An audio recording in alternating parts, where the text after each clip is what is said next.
High রে, এই video দেখেন কি, ওই যে কুড়িগ্রাম নাগেশ্বরী থানা একটা ছেলের নাম তাজুল নাকি, তাজু ভাই দেখছেন, কথা ঠিকভাবে গোছায় বলতে পারে না। হচ্ছে আমি কুড়িগ্রাম নাগেশ্বরীর নারায়ণপুর ইউনিয়ন থেকে আমি আপনাদের ভাই তাজু বলছিলাম, দেখেন আমাদের ভাঙ্গা রাস্তা, কিভাবে বাচ্চা কাচ্চা স্কুলে যাবে। এই কথাগুলো বলে বলে এলাকার রাস্তাঘাট, দুঃখ দুর্দশা, বিদ্যুৎ নাই, নানান কথাই তাজু ভাই তুলে ধরে ভাইরাল হয়ে গেছে। সারা পৃথিবীর মানুষ তারে চেনে, প্রশংসা করতেছে। বিভিন্ন মিডিয়ার লোকজন যায়, সাংবাদিকেরা যা প্রশ্ন করতেছে যে ভাই আপনি তো কথাই বলতে পারেন না, তো সাংবাদিকতা করেন কেন?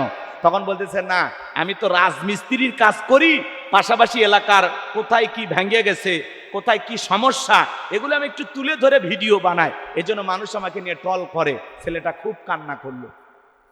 আগে তো পোশাকও ঠিকঠাক ছিল না, মানে যে কোনো পোশাক পরে কাদর মধ্যে দেখা যাচ্ছে ওই নদীর ধার, চর তো চর এলাকায় তার বসবাস, চর এলাকায় তো বিদ্যুৎ নেই। রাগ করতেছেন আপনারা? চরের মানুষের খুব কষ্ট, দুঃখ, দুর্দশাগুলো এই তাজুল ভাই ভিডিওর মাধ্যমে কন্টেন্ট তৈরি করে তুলে ধরে। জাতির মানুষ তার নিয়ে হাসি তামাশা করে। এই ছেলেটা দেখতে হ্যাংলা পাংলা, বউটাও চলে গেছে। কথা কয় না কেন? ওর মনে খুব কষ্ট। কথা কয় না, কথা কয় না। তো এই ছেলেটার নিয়ে অনেকে টল করে, অথচ এই তাজুল এখন সুপার হিরো হয়ে গেছে। কথা কন, যে যারে নিয়ে মানুষ টল করতেছে সে এখন এলাকার মধ্যমণি হয়ে গেছে।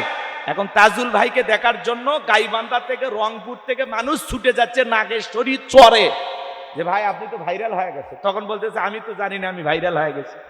মানুষ তার ভিডিও দেখতেছে, মিলিয়ন মিলিয়ন ভিউজ হইতেছে। তো হোক, আমরা দোয়া করি এরকম যারা সমাজের সত্যিকারে নিবেদিত প্রাণ, এই তাজুল ভাইয়েরা আসলে সমাজের, এরাই প্রকৃত মানুষ। এরা এলাকাকে মহাব্বত করে, এলাকার মাটিকে মহাব্বত করে, এলাকার মানুষের দুঃখ দুর্দশা তুলে ধরে। এরাই প্রকৃত সাংবাদিক হওয়ার যোগ্য। কথা বলেন ঠিক না?